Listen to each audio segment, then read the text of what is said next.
네, 오늘은 제목이 복음이 온전히 이루어지는 교회라는 제목으로 로마서 8장 1절에서 13절 말씀을 선포하겠습니다. 네, 여러분 우리는 예수님에 인하여 구원받은 자들입니다. 원래는 내 죄 때문에 하나님 관계가 완전히 끊어져 있었고 정말 하나님과 무관한 죄인이라서 내 죄 때문에 지옥에 갈 수밖에 없는 그런 존재였습니다. 그런데 죄 문제를 해결해 주신 예수님 덕분에 우리는 이 하나님과의 관계가 회복이 되었고 그 관계가 화평하게 되었습니다. 그래서 우리가 하나님 왕국의 백성이 되었습니다. 하나님 왕국의 백성이 되었다는 말은요, 무슨 말이냐면 거룩하시고 완전하시고 전능하시고 선하신 하나님의 통치하심이 우리한테 임하게 되었다는 그런 뜻입니다. 통치하심이 임하게 되었다는 말은요, 무슨 말이냐면 하나님께서 이제는 우리를 세세하게 살펴보시고 정말 잘 보살펴 주시고 도와주시고 때로는 징계도 하시고 때로는 톡톡톡톡 이렇게 잡아주시는 그런 관계를 말을 합니다. 자, 죄 때문에 하나님과 단절되었던 존재가 예수님으로 말미암아 거듭나서 하나님의 온전한 다스림을 받는다는 것, 하나님의 온전한 다스림 안에 들어간다는 것, 이러한 기쁜 소식이 바로 복음입니다. 예수 그리스도 인해 하나님의 통치하심과 다스림이 우리한테 임하게 되는 것이 복음입니다. 복음이 우리한테 이루어지면요, 생사에 관한 모든 중요한 숙제들은 끝이 납니다. 인생의 중요한 모든 부분들은 다 해결이 되었습니다. 하나님 왕국 안에 있는 우리가 하나님 왕국 안에 있으면요, 우리 인생은 영원하고 완전한 행복으로 이미 결정이 되어 있습니다. 그래서 우리한테 남은 것은요, 뭐냐면 예수님 다시 오실 때까지 이 땅에서 그 과정을 걸어가는 것, 성령님과 함께 걸어가는 것, 그 과정만 남아있을 뿐입니다. 오늘은 로마서 8장 13절까지 말씀을요, 한 절 한 절 이렇게 살펴보려고 합니다. 오늘 본문은요, 로마서에서 황금장이라고 불리는 장인데요, 구원의 전 과정하고 그리고 또 이 복음의 엑기스의 내용들이 담겨있는 보배로운 장입니다. 자, 그러면 예수 그리스도의 복음 속으로 한번 들어가 보겠습니다. 1절부터 한번 보겠습니다. 그러므로 이제 그리스도 예수님 안에 있는 자들에게는 결코 정죄함이 없나니 그들은 육신을 따라 걷지 아니하고 성령을 따라 걷느니라. 아멘입니다. 자, 맨 앞에 보면 그러므로라고 나오죠. 그러므로. 앞에 나왔던 내용들이 뭔지 우리 알아야겠죠. 그러므로 이겁니다. 예수님의 십자가 사역을 믿는 자는 의롭게 되었으므로입니다. 의롭게 되었으므로 예수님 믿는 자들에게는 뭡니까? 결코 정죄함이 없나니. 자, 예수님 안에 있는 자들은 절대 정죄함이 없다라고 지금 말씀하고 있습니다. 정죄함이 없다. 무슨 뜻일까요? 사전적으로 보면 정죄라는 말은 죄를 단정한다. 죄를 딱 단정한다는 뜻입니다. 그런데 성경에서는 이 정죄란 말이 좀 더 풍부한 의미를 가지고 있습니다. 그래서 이 구절에서 정죄함이 없다는 말은요, 두 가지 의미를 담고 있습니다. 첫 번째가 죄에 대한 심판이 없나니 이 뜻입니다.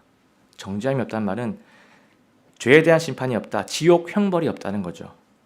죄가 없다고 하나님께 판단되기 때문에 최후의 지옥 형벌을 면하게 됩니다.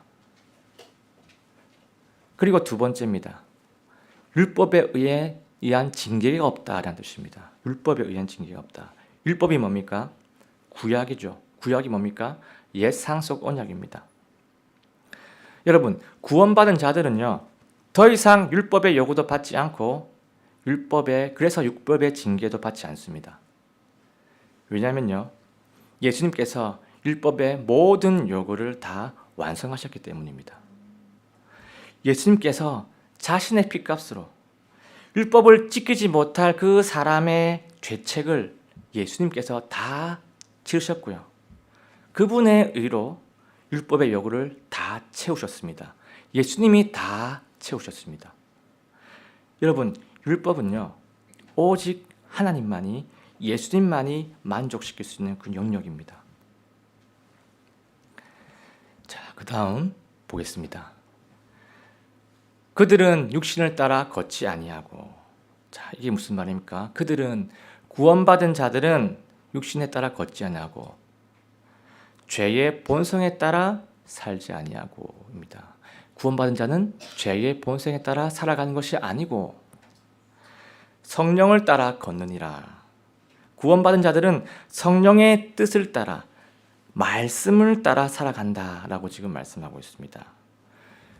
그러니까 구원받은 자들은요, 죄성이 나의 본류가 아니고 성령님이 나의 본류입니다. 메인스트림입니다. 죄의 속성이 나를 지배하는 것이 아니고 성령님이 나의 본류입니다.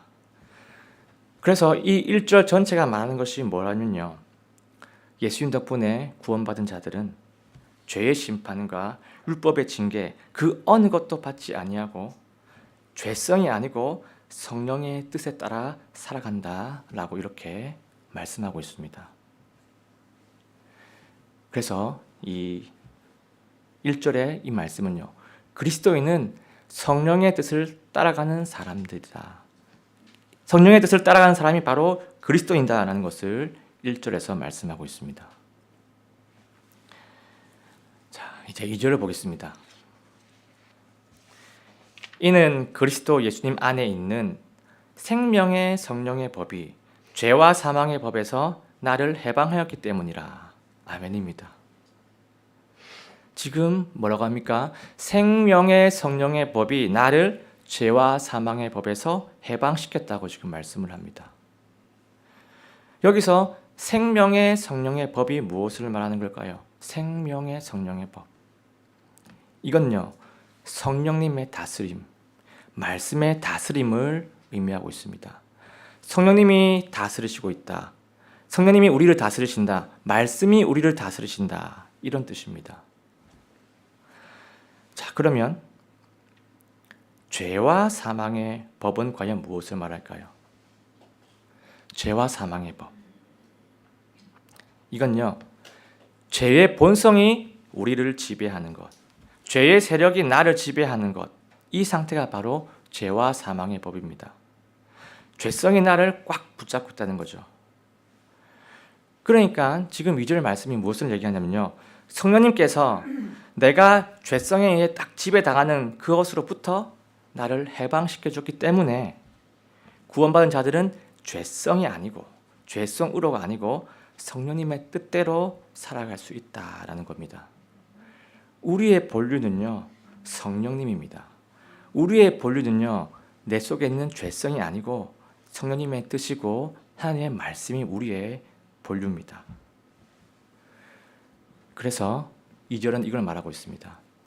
구원받은 자들은 성령의 다스리심으로 살아가는 사람이다.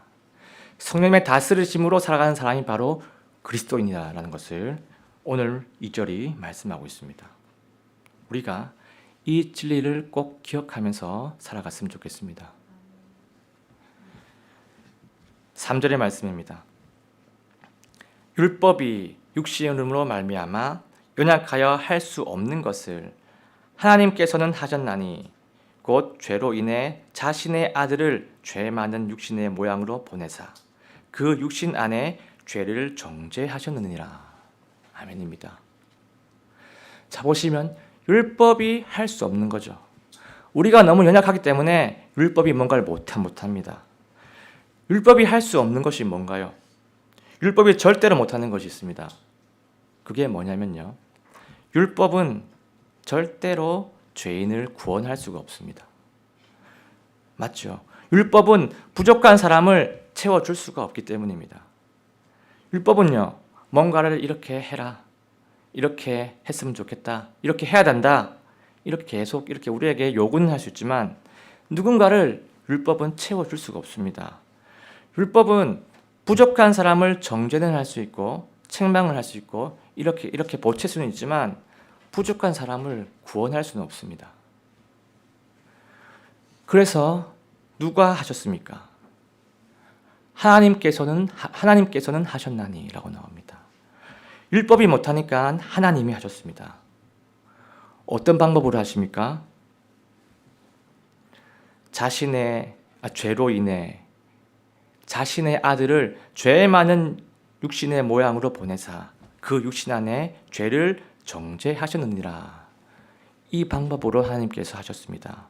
이 말이 무슨 말이냐면요, 하나님은 자신의 아들을 인간의 모습으로 딱 보내셔가지고 그 아들 몸 안에서 우리의 죄값을 치르게 하셨습니다. 아들 몸에서 정죄를 했습니다. 아들 몸에서 우리의 죄를 정죄를 하셨습니다. 율법은요, 죄인한테 넌 정말 죄인이구나, 넌 정말 죄를 버릴 수 없는 구제불능의 존재구나, 이 말은 너무나 찰지게 해줄 수 있지만 죄인을 살리지는 못합니다. 그래서 하나님은요, 자신의 아들을, 예수 그리스도를 이 땅에 보내셔서 그 아들한테 우리의 죄값, 여러분의 죄값, 나의 죄값을 치르게 하셨습니다. 이것이 하나님의 사랑이고요, 이것이 바로 예수님의 희생입니다. 여러분, 우리는요, 하나님의 사랑과 예수님의 희생으로 살아난 자들입니다. 우리는 결코 정죄로 살아난 자들이 아닙니다. 사랑과 희생으로 살아난 자들입니다. 4절을 한번 보겠습니다. 이것은 육신을 따라 걷지 아니하고 성령을 따라 걷는 우리 안에서 율법의 의가 성취되게 하려 하심이니라. 아멘입니다.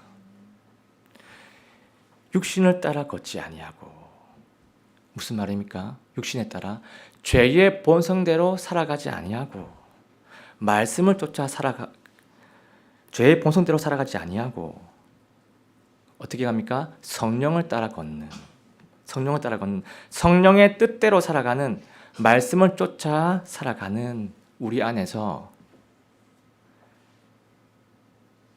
율법의 의가 성취되게 하려 하심이라. 율법의 의가 뭡니까? 예수님의 의입니다.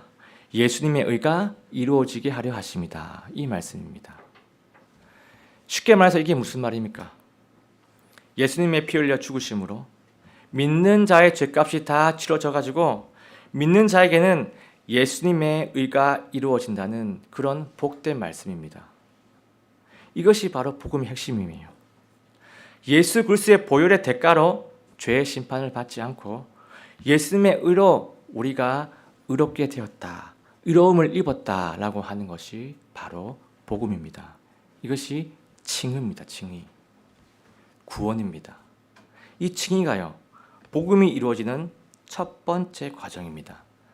이 사람한테는 이 칭의 부분이, 구원받는 것이 사람한테 가장 중요한 사건이고 일생일대의 사건이 바로 이 칭의입니다.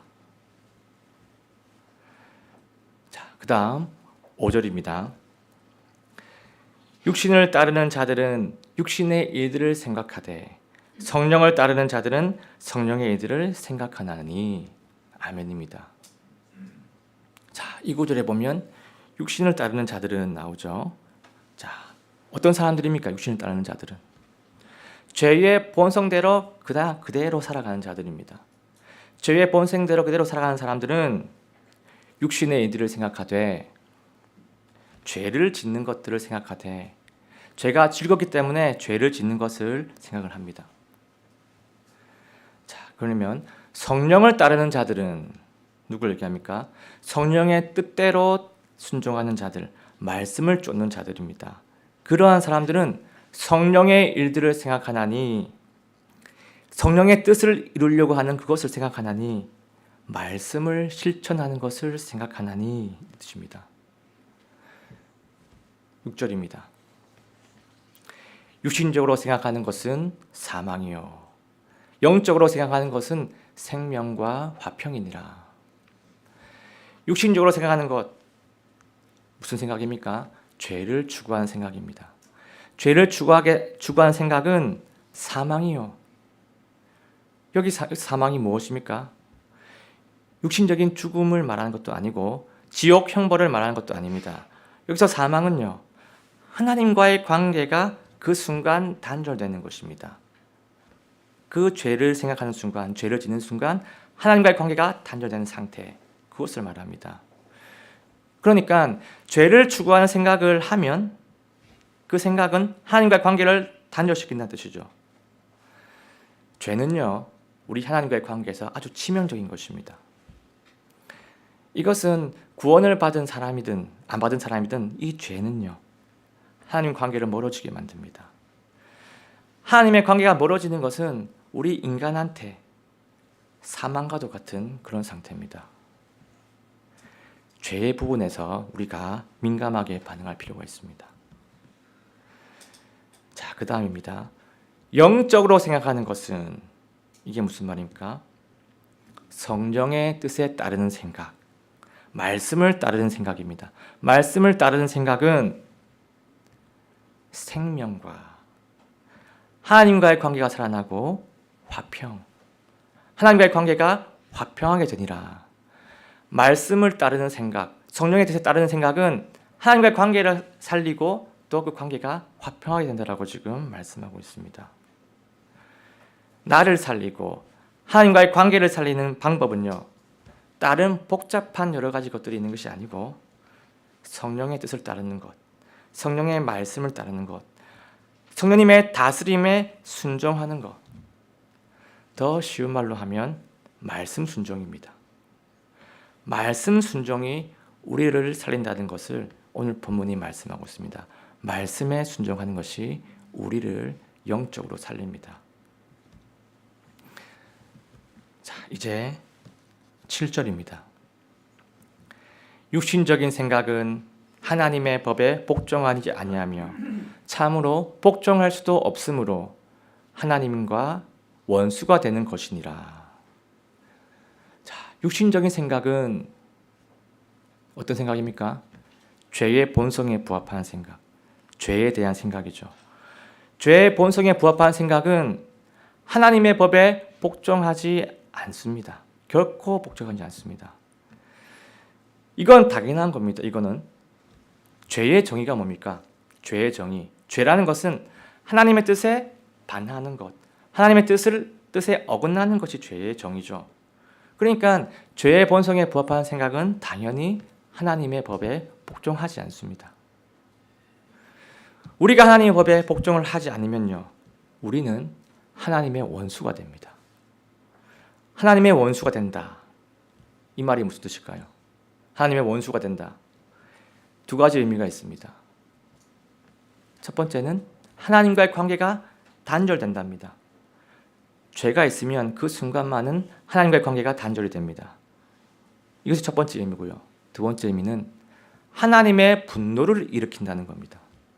내가 죄를 지으면 그 죄가 계속 머물고 있으면 하나님의 분노를 일으킵니다. 죄의 본성에 부합한 생각을 하면요, 우리는 어쩔 수 없이 하나님과의 관계는 멀어질 수밖에 없고 그 행동이 하나님을 분노케 할 수밖에 없습니다. 우리 인간한테 가장 최악의 상황이 뭐냐면요, 하나님과의 관계가 멀어지는 것, 이거 하고 하나님이 나를 딱 보고 나를 보고 분노하고 있는 것, 이 상황이 우리 인간한테 가장 최악의 상황입니다. 자, 이제 8절입니다. 그러므로 육신 안에 있는 자들은 하나님을 기쁘게 할 수 없느니라. 자, 육신 안에 있는 자들 누굴 얘기합니까? 죄의 본성에 붙잡힌 자들, 죄와 더불어 즐겁게 살아가는 사람들을 말하는 거죠. 그런 사람들은 어떻게 합니까? 하나님을 기쁘게 할 수 없느니라 라고 지금 말씀하고 있습니다. 아무리 내가 교회에 나와서 봉사를 많이 하고 잘 섬기고 교회에서 예배도 열심히 드리고 찬양도 너무 아름답게 한다 하더라도 일상에서 죄와 더불어 살아가면요, 그 매 순간 나는 하나님과 그 관계가 단절이 되고 하나님은 그 사람을 결코 기뻐할 수가 없습니다. 그리고 9절입니다. 그러나 너희 안에 하나님의 영께서 거하시면 너희가 육신 안에 있지 아니하고 성령 안에 있나니 이제 어떤 사람에게 그리스도의 영이 없으면 그는 그분의 사람이 아니니라. 자, 지금 보시면 맨 앞에 나와 있죠. 너희 안에 하나님의 영께서 거하시면, 하나님의 영이 누구입니까? 성령님입니다. 너희 안에 성령님이 거하시면, 이 말이 뭡니까? 우리가 예수 그리스도를 나의 구원자로 영접을 하면 우리는 구원을 받고요. 그 순간 성령님께서 우리 안에 들어오십니다. 우리 안에 내주하십니다. 우리가 그리스도의 몸에 연합이 되기 때문에 그리스도 영께서 우리 안에 오시게 되는 겁니다. 근데 이것이 바로 뭡니까? 성령 침례입니다. 성령님이 우리 안에 내주하시게 되는 게 성령 침례입니다. 이것이 바로 구원의 증거입니다. 성령 침례가 우리 구원의 증거입니다. 다른 것들이 구원의 증거가 아닙니다. 자, 그 다음이죠. 너희가 육신 안에 있지 아니하고, 성령님이 우리 안에 거하시면 너희가 죄의 본성에 지배당하지 아니하고, 너희가 죄성에 지배당하지 아니하고, 사탄의 세력에 지배당하지 아니하고, 어떻게 됩니까? 성령 안에 있나니, 성령님의 다스림 안에 있나니, 더 이상 사탄의 지배 안에 있지 않습니다. 죄의 종이 아닙니다. 성령님의 다스림 안에 있습니다. 성령님의 통치 영역 안에 있습니다. 이 상황은요, 우리에게 엄청난 축복입니다.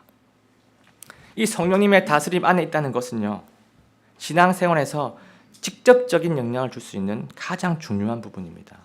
성령님의 다스림 안에 있는 것, 이게 왜 중요하냐면요, 이 상황이 예수님이 나의 주인 되시는 그 고백을 할 수 있는 상황입니다.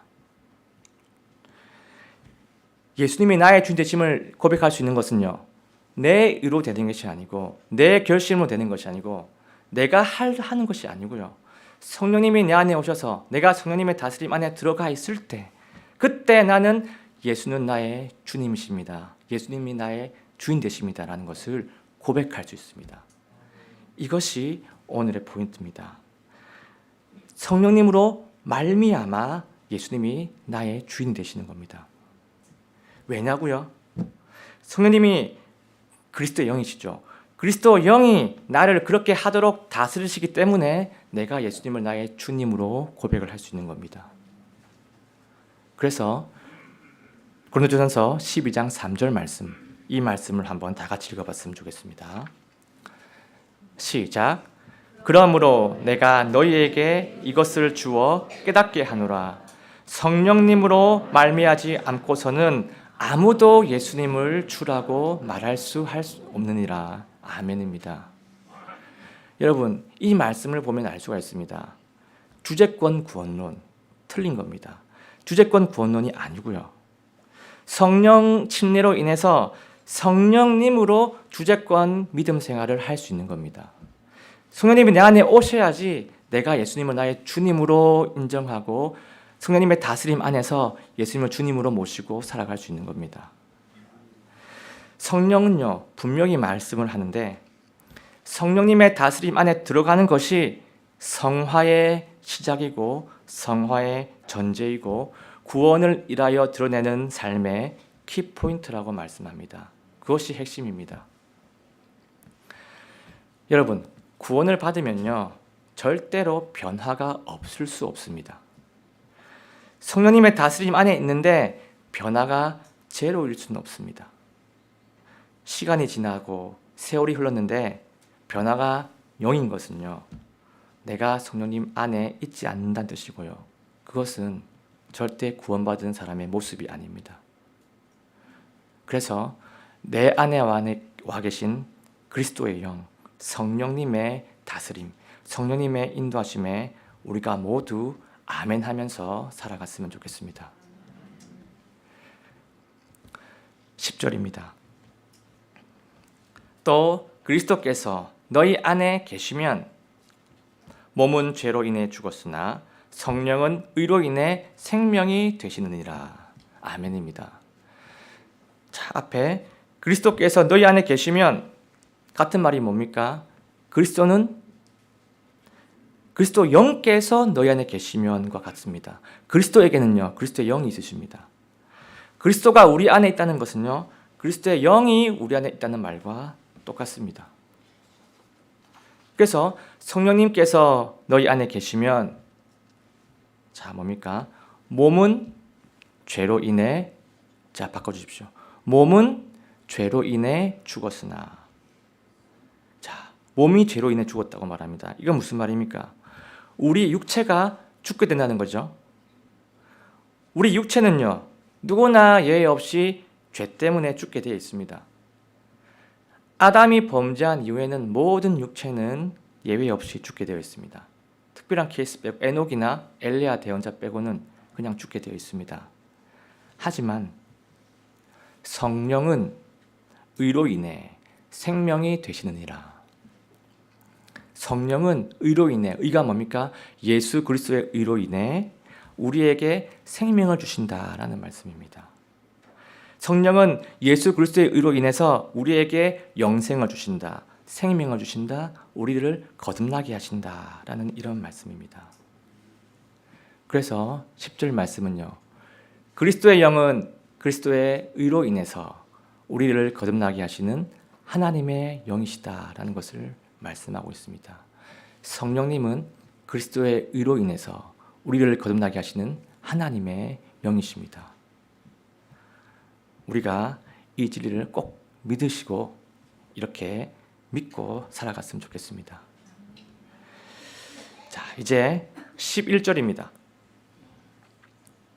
그러나 만일 예수님을 죽은 자들로부터 일으키신 분의 영께서 너희 안에 거하시면 그리스도를 죽은 자들로부터 일으키신 분께서 너희 안에 거하시는 자신의 영을 통해 너희 죽을 몸도 살리시리라.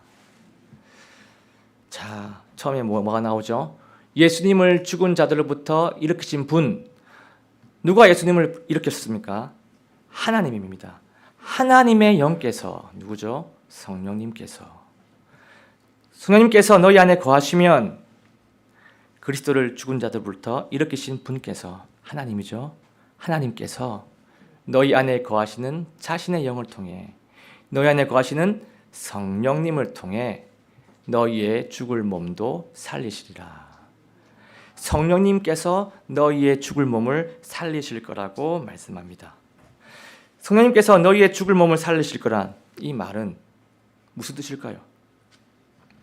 성령님께서 우리가 어떤 위기에 처해가지고 목숨을 잃을 위험이 있을 때 그때 우리 목숨을 구해 주신다라는 그런 말씀일까요? 그런 1차적인 뜻은 아니죠. 그런 뜻이 아니고요. 이 말은요, 이런 말씀입니다. 우리가 구원을 딱 받으면 우리의 영은 다시 새롭게 태어납니다. 그리고 우리의 혼도 구원을 받습니다. 그런데 우리의 몸은 어떻게 됩니까? 구원을 받았는데 우리의 몸은 그대로입니다. 구원을 받았는데 영도 태어나고 혼도 구원받고 몸도 변하면요, 우리 엄청 전도가 잘 될 겁니다. 우리가 구원받았을 때 얼굴이 잘생겨지고 날씬해지고 몸짱이 되고 이렇게 변하면요, 정말 거의 우리 세계 모든 98%가 교회로 몰릴 겁니다. 그런데 몸은 그대로 있습니다. 자, 그러면 이 몸은 영원히 그대로 있을까요? 아니죠. 구원받은 사람의 몸은요, 마지막 때에 구속이 됩니다. 예수 그리스도가 공중 강림하실 때 그때 우리의 몸도 구속이 됩니다. 자, 그래서 너희 죽을 몸도 살리시리라는 말씀은요, 우리의 몸이 구속이 될 거라는 것을 말하고 있습니다. 몸이 구속이 된다는 말은 무슨 말입니까? 우리의 몸도 그때가 되면 영원히 썩지 않을 몸이 될 것이고 영화로운 몸이 될 것이고 예수님과 같은 그런 몸이 될 것이라는 것을 말하고 있습니다. 마지막 때 우리의 몸까지 구속이 딱 되면요, 그때부터 우리는 예수님과 완전한 관계를 가지고 영원토록 함께 할 수 있는, 예수님과 영원토록 함께 할 수 있는 그런 상태가 됩니다. 이것이 바로 뭐냐면요, 이것이 바로 영화입니다. 마지막 때 예수 그리스도가 오셨을 때 우리 몸까지 구속이 되어서 예수님과 영원토록 완전한 관계를 이룰 수 있는 이 상태가 영화입니다.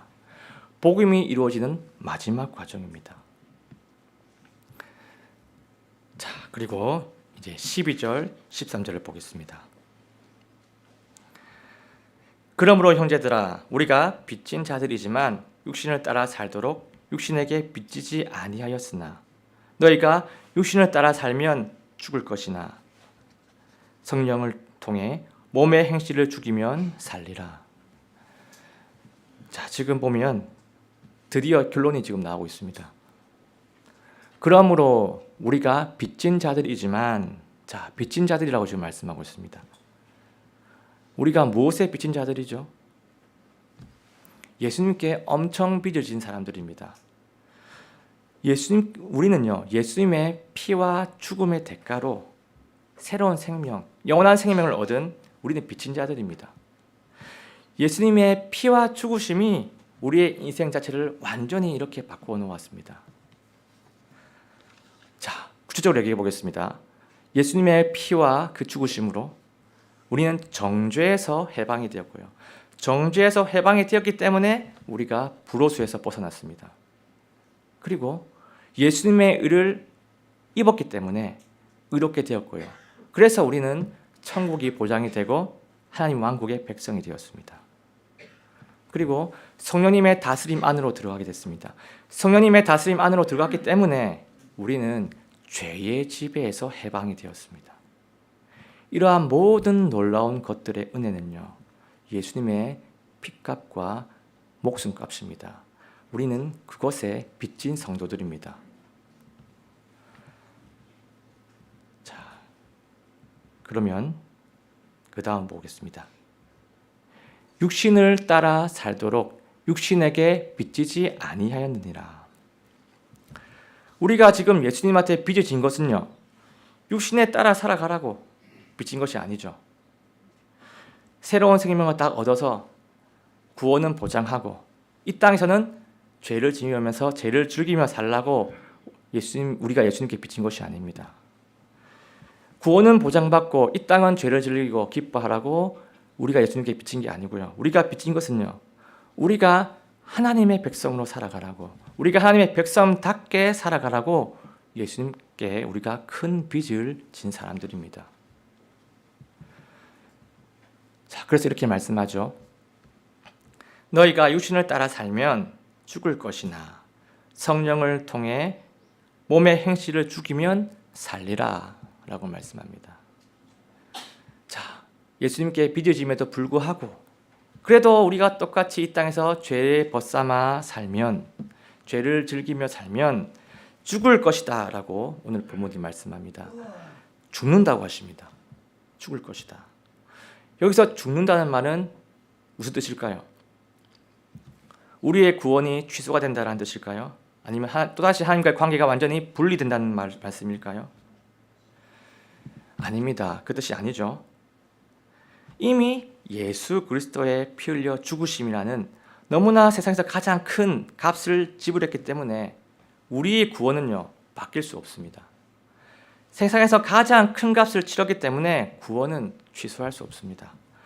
예수님의 피값과 목숨값을 하나님께서 치르셨기 때문에 우리의 구원은 보장이 됩니다. 자, 그러면 이 구절에서 죽는다는 것은요, 무엇을 얘기하냐면 죄 때문에 하나님의 관계가 멀어지는 것, 죄 짓는 동안에는 하나님과의 교제가 끊어지는 것, 이런 죽음을 말하고요. 첫 번째 그걸 말하고요. 또 다른 죽음이 있을 수 있습니다. 또 다른 죽음이 뭐가 있을 수 있냐면 정말로 심각한 죄를 탁 지으면요, 하나님께서 징계를 탁 내리셔가지고 육체의 죽음을 줄 수 있습니다. 하나님께서 너는 더 이상 이 땅에서 안 되겠다, 너무 나의 영광을 가리는구나 하면서 하나님께서 그 혼을 데려갈 수도 있습니다. 이 죽음도 이 구절에 속할 수 있습니다. 하나님과의 관계가 멀어지는 것, 또는 너무나 심각한 죄 때문에 너 이리 오너라 하면서 목숨을 가져가는 것. 이것이 이 구절에서 말씀하시는 죽음입니다. 그래서 우리가 죄의 본성에 따라 구원받으면서도 불구하고 죄를 지으며 살아가면요, 죽을 것이나 성령을 통해 몸의 행실을 죽이면 살리라. 성령을 통해 뭡니까? 성령을 통해 성령님의 다스림을 받아서 몸의 행실을 죽이면, 죄의 행실을 죽이면 어떻게 됩니까? 살리라. 산다고 합니다. 여기서 산다는 말은 앞에 나온 죽음과 반대말이죠. 반대말입니다. 살리라. 하나님과의 관계가 회복이 되고 친밀하게 되고 깊은 교제 가운데서 나의 영과 혼과 육이 살아날 것이다 라는 이런 말씀을 하고 있습니다. 여러분, 우리의 영적 생사는요, 오늘의 본문 말씀처럼 키를 딱 쥐고 있는 분이 누구냐면 바로 성령 하나님이십니다.